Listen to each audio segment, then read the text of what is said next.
more formal remarks a little brief so that we can actually have a discussion. I do want very much to thank the organizers of ABP's Networks Ideas of India 2025. I think it's been a fascinating conference already so far, and the topic they've given me is both timely and significant. The Great Indian Migration is what they've called it. What now in a world of walls? I do want to extend, as I said, my gratitude to the ABP Network for creating this platform and discussing ideas that will shape our country in the future. And I must say, migration is not merely a policy issue. It is a human story woven into our history and our collective aspirations. So to understand Indian migration today, we've got to look back at its origins. Migration has been driven by historical forces, economic imperatives, sheer survival, sometimes even force. Under British rule, more than 2 million Indians were sent abroad as indentured laborers between 1834 and 1917. They built Singapore, they created so many foreign countries, and their descendants are now citizens of those countries. They endured brutal conditions, yet their resilience has shaped the cultural fabric of their adopted lands, from Mauritius to Trinidad and of course, Guyana.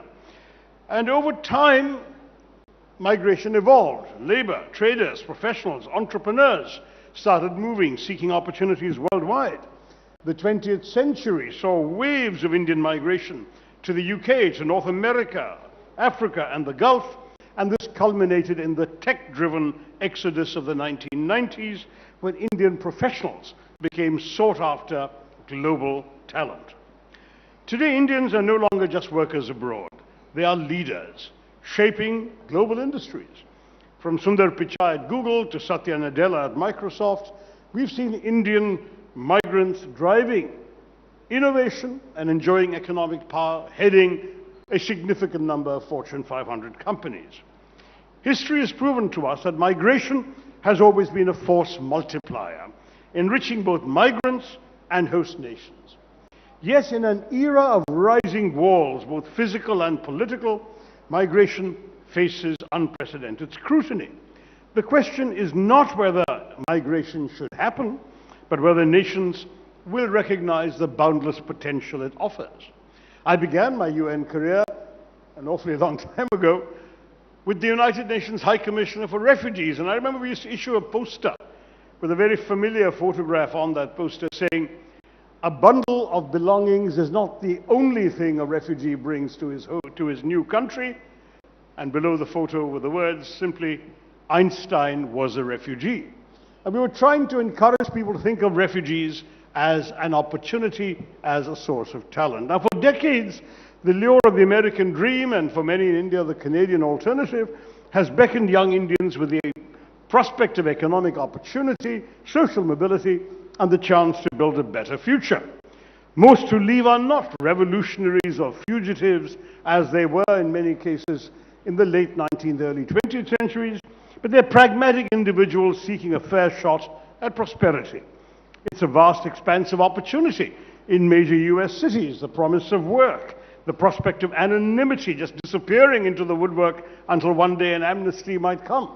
This is what draws them in, offering them a chance to rebuild their lives, and often initially in terrible conditions, but later to acquire the dignity they felt they were lacking back at home. The global economy thrives on their skills, whether it's our IT engineers in Silicon Valley or our cab drivers navigating the streets of Toronto. Migration is not driven by ambition alone. Some, particularly from Punjab, seek asylum, citing persecution, claims dismissed by Indian officials as opportunistic fabrications. Still, we have to ask, why are these claims made at all? A confident democracy should confront, not dismiss, the disillusionment that fuels them. We celebrate tech billionaires while youth unemployment soars, showcase gleaming infrastructure while millions struggle for dignified work. India's growth story remains a paradox. Booming statistics, shrinking opportunities, and a rising power still unable to assure its own people that their future lies at home. Gujarat is a state that's been championed as an economic success story, the very launchpad of our Prime Minister's rise, and yet it sees thousands risking everything to leave. If prosperity were truly abundant, would so many seek an uncertain future abroad? Punjab also presents a stark paradox. Revered as India's breadbasket, it feeds the nation, yet its youth are leaving in droves. The lure of foreign shores is not merely about ambition, it's often about survival. Rising unemployment, dwindling agricultural reforms, and modest returns, and an insidious drug crisis in Punjab have eroded hope, leaving many with little choice but to seek their fortunes abroad, legally or otherwise. When people from India's most prosperous states are amongst the most desperate to leave, then the issue isn't just migration, it's the conditions that make escape for them a necessity rather than a choice.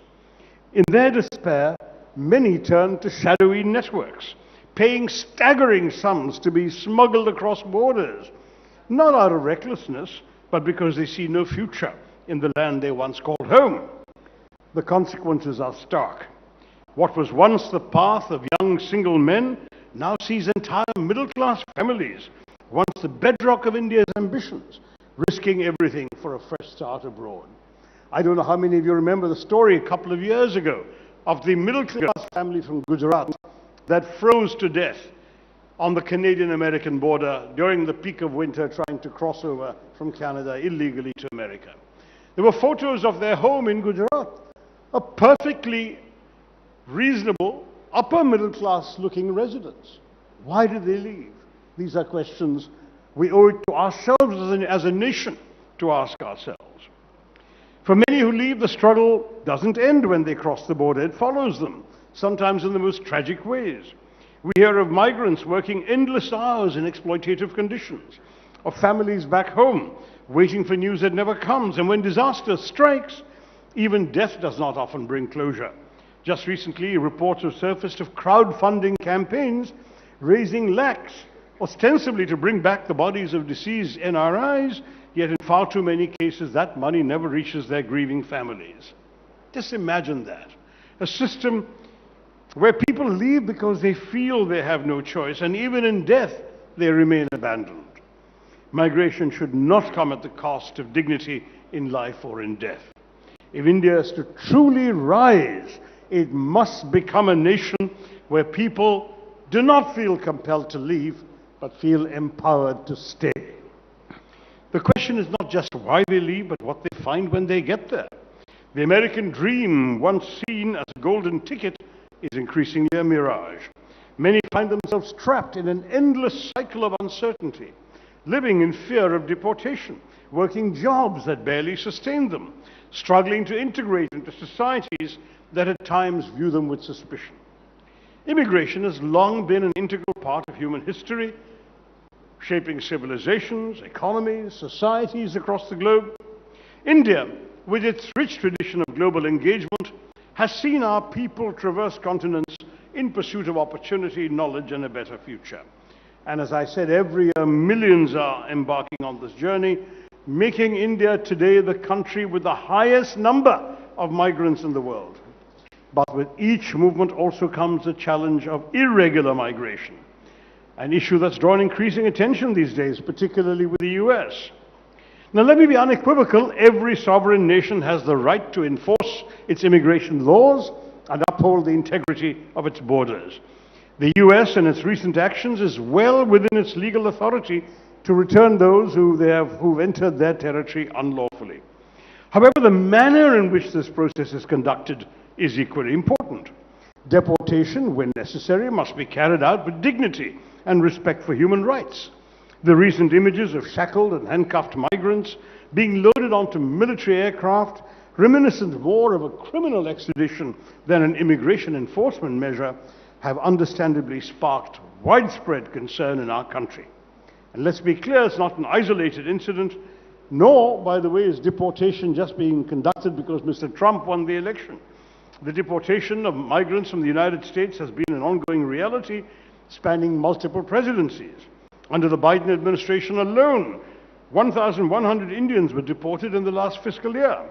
Since October 2020, nearly 170,000 Indian migrants have been detained by US Customs and Border Protection. while attempting to cross the borders illegally, either from Canada or from Mexico. They're all subject to deportation.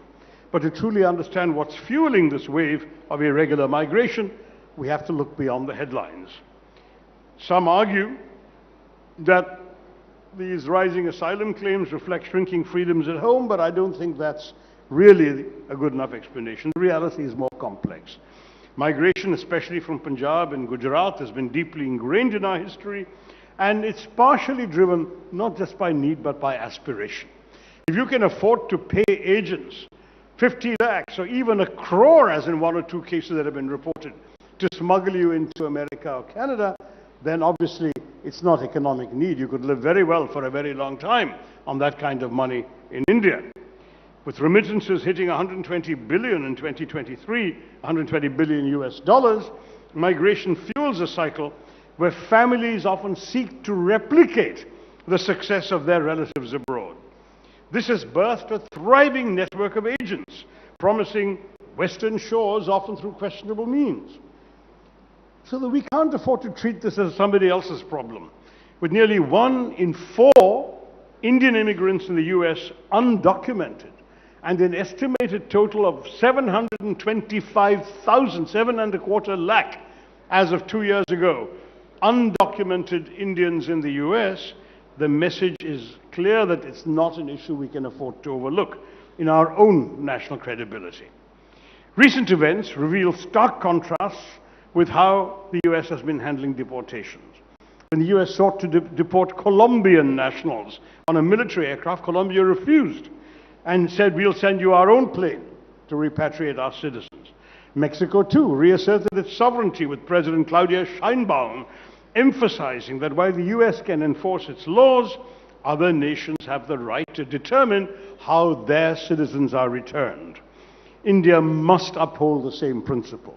Those facing deportation are not criminals in this country, but they're individuals caught in immigration technicalities, no visa or expired visa, undocumented entries, bureaucratic missteps, and frankly, simply being cheated by unscrupulous agents. And yet they're often treated as felons, subject to shackles, handcuffs, military transport. And that is an insult to their human struggles. Deportation is an administrative process. It need not be a punitive spectacle. Humiliating individuals to deter others serves no just purpose. It merely erodes their dignity and distorts justice. And we must ask, does a democracy treat another democracy's citizens in this way? Does border enforcement justify eroding human dignity? And if deportation is necessary, must it undermine the very values that the deporting nation is supposed to uphold? Diplomacy is not just policy, it's a reflection of national character. While India does not and should not endorse illegal immigration, we should not be silent spectators to the treatment of our citizens abroad. Just as we expect foreigners in India to respect our laws, we demand that Indians too should respect the laws of other countries. But compliance or failure to comply should not result in dehumanization. A nation's stature is not just economic clout or diplomatic reach, but the respect its passport commands. True global engagement isn't just about alliances and trade deals. It's about setting an unwavering standard. Wherever an Indian stands, the nation should stand with him or her. Because when all is said and done, a nation's stature is not measured by the walls it builds to keep people out or in, but by the bridges it maintains with those it sends away.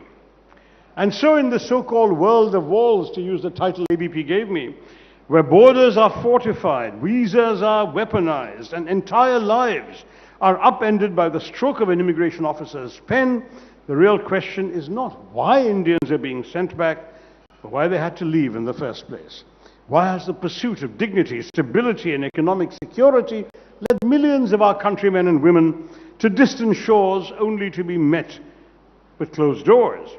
Why is India one of the world's fastest growing economies, as we've just heard, a rising geopolitical force, and a nation with unparalleled human capital? Why are we still unable to provide enough opportunities to our own people? These are uncomfortable questions, but ones we can no longer ignore. For decades, the great Indian migration has been driven by the search for a better life, some for education, others for jobs, but many out of necessity.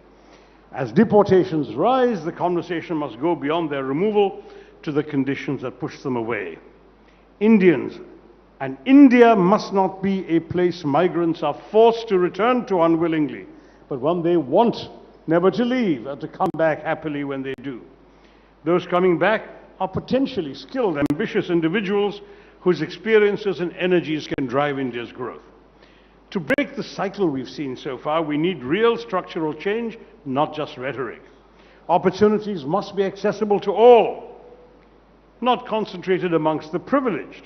Cities must fuel inclusive growth.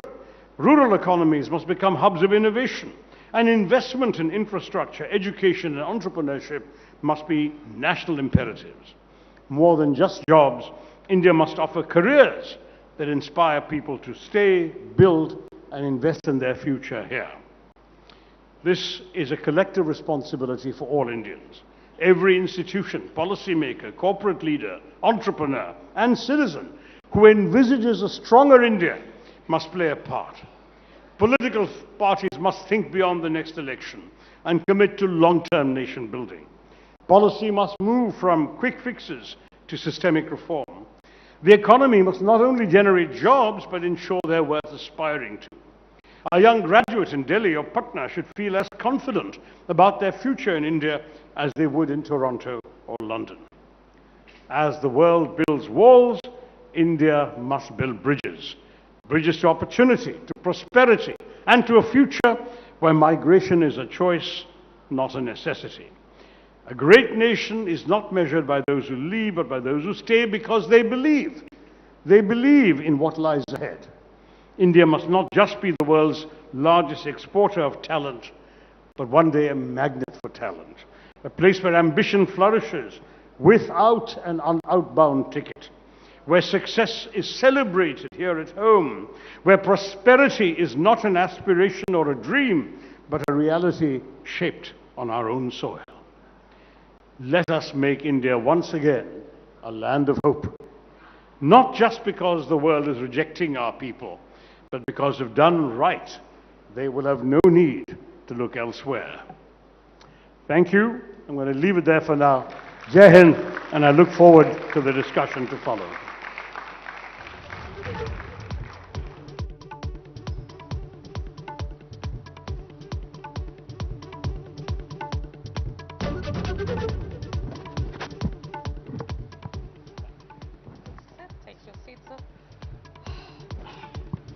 So, Dr. Tharoor, your address has greatly enriched our understanding of the Indian migration. You've put everything in perspective very effectively for us, so thank you for that. Ladies and gentlemen, can we please start this Q&A session with a round of applause for one of the most eloquent, well-spoken, and a politician who really doesn't hesitate from speaking his mind. The recent things that have happened, I'm going to ask a question on that. But sir, you touched upon on the issue of illegal migration, and so I want to start this Q&A with that. Just the other day, so a video tweeted out by White House. The video was focused on those handcuffs and the chains with which they were tying the legs of those illegal immigrants. They don't even call them immigrants, they call them illegal aliens. And then that video was, quote, retweeted by Elon Musk with a comment, wow. So my question to you, Dr. Tharoor, you've been in the space of international diplomacy for a very long time. Sending those people back who are illegal immigrants is understandable. But to be sending them back in a manner which is so demeaning to the human spirit, is that an accepted thing? No, it's not acceptable. And as I said, both Colombia and Mexico refused to accept it. They said that they would not allow their citizens to be treated that way, and I believe we should take the same stand. I don't know whether the Prime Minister did so behind closed doors when he was in Washington, but the fact that a couple more flights have continued with the men still handcuffed and shackled, at least after the first flight, the women were no longer treated this way, but still it really was pretty shameful. And this dehumanization is really not necessary. Once they've left American soil, why do they need to do this? To my mind, this is a completely unnecessary development on the part of those who really ought to know better. If America values its relationship with India, then they've made their political point to their domestic MAGA audience by issuing this video. They should cease and desist forthwith. And what is more, we should insist on that. There's now an interesting development. They started sending these planes to Panama and Costa Rica instead of sending them directly to India. Yeah. And therefore, there might be some intermediate process when their deportation is screened through there, and then maybe it'll happen thereafter in commercial aircrafts or chartered aircraft rather than military ones, and maybe it will no longer involve all of this. But I think we should insist on bringing that about, because to my mind, this is an insult to us as a nation as well. It's not just the dehumanizing of our citizens as an insult to us as a nation. We shouldn't take it, and we should tell them, this is not the act of a friendly country. We don't condone what they've done. They shouldn't have gone illegally. But nonetheless, send them back with decency, with some dignity. They're our people. Dr. Tharoor, the BJP turns around and says that we've actually been taking this far too long. And in 2011, and I was reading some articles, in 2011, the government of Dr. Manmohan Singh was cornered exactly on this issue because there were Indian students who had radio collars around their ankles, and that's how America decided on tracking or keeping a track on them. And, you know, Dr. Manmohan Singh had to defend all of that. The accusation was this is the love that Dr. Manmohan Singh has shown for Bush and for America, and look at how they are treating our students. So this has been going on for a long time. The radio collars were slightly less dehumanizing than shackles and handcuffs, which is much worse. I'll tell you why, because I mean, this is a standard practice in America when, for example, a convict has parole and is essentially able to be at home. They just want to make sure the radio collar means that they don't escape the jurisdiction of the cops. That's all this is. But I'm not excusing any of this. I just feel that right now, they've done something wrong. Send them back, no problem. Send them back. As soon as you catch them, we don't mind, as long as their identity is confirmed, they really are our citizens. But don't treat them in this dehumanizing way. If you must handcuff them until you put them on a plane, even that is happening on your soil because you want to make sure they don't escape in your country. Maybe we can accept that. But once they're on the plane, take the blessed handcuffs off and let them come as regular passengers. This is silly and insulting. Dr. Tharoor, what really intrigues me, and I guess what the moot question here is what has changed in the last few years that you were quoting a number, you know, in your address. You said in 2018, the number of people who were illegally moving from India to US was somewhere around 8,000. The numbers increased to 96,000 in 2022-23. What has changed? I think a number of things have happened. Frankly, one of the problems is that our people's aspirations have not been matched by our success stories at home. We talk about economic growth, but it's been largely jobless growth. And young people coming of age and finding they don't have jobs available are the ones who are trying to leave, for the most part. Not everybody, like the middle-class family that froze to death. They were not just young, but by and large, this is number one. Number two, as usual, the sharks have leapt into the waters, and the unscrupulous agents have decided this is a great opportunity to make money. The ones who went earlier and who remained, for the most part, those who went legally, of course, were success stories in places like Silicon Valley. Those who went illegally were amnestied. There have been 3 or 4 waves of amnesty in the US in the last 25, 30 years. And then these people are succeeding and sending money back, and when they visit, they're visiting sort of clad in the latest designer outfits and having lots of money, dollars to spare. That suddenly has sent some gleams up in people's eyes. So there's a self-reinforcing element that the success of earlier migrants encourages newer migrants. And thirdly, there is undoubtedly, I think, a genuine problem in some specific states where there just aren't enough opportunities. In Punjab, the young people are essentially expected to make a living on farms that can't sustain them. And so for them, essentially, they're saying, let's go. I mean, some are staying behind and doing drugs, which is much worse in some ways than trying to risk migration. But if they have any money, or they can sell their land, which is not giving them enough of an income, and make money, they're spending it getting their passage to Panama or Mexico or Canada and then trying to come in. So all of these factors have happened. I did a piece about this a couple of, well, more than a couple of months ago, late last year, for an international syndicate, and I had all the figures at that time. 725,000 is a Pew Research Center estimate of just 2020, so it's gone up since then. Right. The UN Population Fund has an estimate which is much higher than the official estimate of the government of India for the number of people leaving India. I think we've claimed a figure like about 900,000 leaving every year. The numbers are much higher. Okay. And the problem, therefore, is that if the rest of the world thinks there are more Indians leaving, legally, illegally, and everything else, we do have to ask ourselves, as a country, what we can do to set that right. Not by restricting immigration. In any case, people will never tell you the truth. What they'll do is they'll say they're going on a student visa, or they'll say they're going on a tourist visa to a particular neighboring country.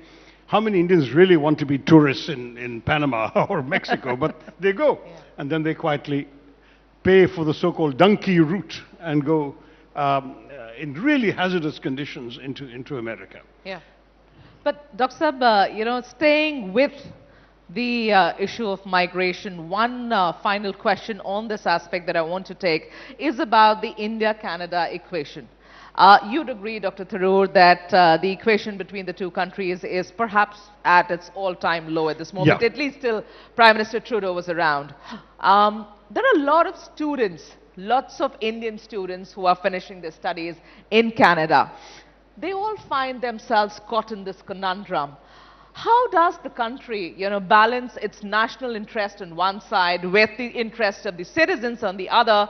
My question to you, Dr. Tharoor, had you been handling the Ministry of External Affairs, what would you have done differently to not reach a situation like this today between India and Canada? With Canada, I mean, I'm in regular touch with the foreign minister, and I have some sympathy for the very tough line that India has taken. Because, you know, while we respect Canada and we respect their freedom of speech and their traditions, which in some ways are different from ours, and they permit, for example, open advocacy of secession, which we don't in our country. So the Free Quebec movement can freely preach that they should secede from Canada, and they're allowed to do that. We don't allow that. Yeah. But nonetheless, to condone and permit certain elements on their soil to not just preach but plan and execute murder and mayhem in India is unforgivable. And it goes right back to the Khalistani bombing of the Air India Kanishk aircraft in 1985. To this day, nobody has been punished for it. Sure. The Canadians ran such a botched inquiry that it's impossible to have any respect for their law enforcement or their judicial process. You can't have people who publicly gloated and celebrated and took credit for the killings of all these innocent Indians and Canadians who are allowed to go scot-free and thrive in that place. So, I mean, the Canadians have been pretty feckless. On top of that, we've unfortunately seen a situation where, yes, this particular government and prime minister has had some dependence on elements that are openly sympathizers of Khalistan extremism. And I say extremism because we have to accept that it is not illegal to preach secession in Canada. But it is certainly illegal to plan and execute and order murder. And they've been doing that. And that's something which we simply can't allow. We've been trying, for example, to extradite a dozen people from there. We're not able to bring them. And there is a lot of political pandering to the worst elements in Canada. So, for example, anybody who served in the Indian Army or the police and applies for even a tourist visa to Canada is denied on the grounds that if you're in the Indian Army or police, you're guilty of human rights abuses. What nonsense is this? I mean, these are insulting stands for a government to take, and I don't blame our government for saying we're not going to accept that. Equally, I think that on the people-to-people level, the relations are excellent. Trade with Canada, I think, is as high as 50 billion. It's going very well. There's no particular problem there. It is only, unfortunately, now at the government-to-government, and particularly over the issue specifically of the Khalistan terrorist attacks that have been based on their soil and that have been conducted, sadly, with some complicity on the part of lax law enforcement. And this is the way most Indians see it, and they do believe it's wrong. But we have not prevented our students from going there. And if students find that it's, for example, cheaper to study in Canada than in North America, but it gives them all the advantages of a North American degree, and gives them even the opportunity to work in both countries. That's right. Very often people with a Canadian degree and Canadian status are allowed to work in America. All of that makes Canada very attractive to them. The challenge for us now is we don't want to stand in the way of our kids' aspirations, but we certainly want to ensure that those aspirations do not justify mistreatment by the government of our national interests. So we have to stand up for our national interests too. So we are hoping with the leadership change, maybe the things get better between the two countries. Now, we've spoken adequately about the issue of migration, Dr. Tharoor. Let me take a few political questions with your permission now. First of all, Dr. Tharoor, tell me, after a fairly encouraging performance in 2024 general elections, the Congress party seems to have hit a slippery slope that's consistently taking the party down. Whether it was Haryana, whether it's Maharashtra, now Delhi. What worked for you in 2024 May and June, which is not working for you anymore, Dr. Tharoor? Well, first of all, you have to understand that in India, frankly, we have not just one nation, but we also have 28 states and a few union territories, and each have their own political histories, their own political character, and their own political realities. And therefore, what works in a national election often is a message that gets transmuted very differently at the state level. And the Indian voters, by and large, have become sophisticated enough to choose differently when it comes to nation and state. Secondly, as you know, there have been some concerns expressed that the media hasn't been entirely fair. I mean, I think Sachin Pilot today was pointing out that, well, a lot of attention was paid to the seats lost in Rajasthan. There were 11 seats the Congress won at the expense of the BJP, and those were not mentioned by the media, and so on and so forth. So you're really looking at a situation where the story is not as simple, not as black and white as your question portrayed it. Okay. I think, obviously, every party believes it can bounce back, and I think as long as Congress learns the right lessons from these experiences and takes the right steps, we still have a positive Dr. future. Tharoor, put your hand on your heart and tell me, do you think the current leadership in Congress, which is Mr. Rahul Gandhi and partly Priyanka Vadra, will ever be able to put the party back in power? Look, I'm so sorry to interrupt, sir, but if this could be a brief answer, because we are out of time, and again, I extend my apologies, but we are out of time. So a quick comment. I'm not the one That's my asking last the question, Radhika. That's my Thank last you. question, but yeah. So then my answer would be we are out of time, Megha. I will talk about this some other. No, I mean, obviously we believe we'll do fine. The right circumstances in the right states at the right time, and there is, you know, the good thing about India is there's an election every 6 months somewhere or the other.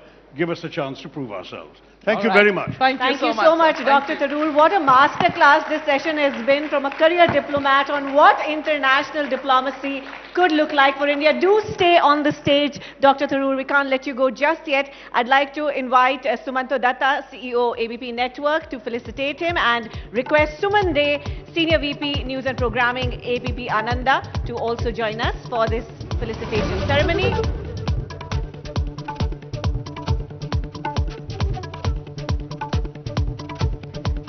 Let's have a huge round of applause for Dr. Tharoor, for his words, his guidance, his grace.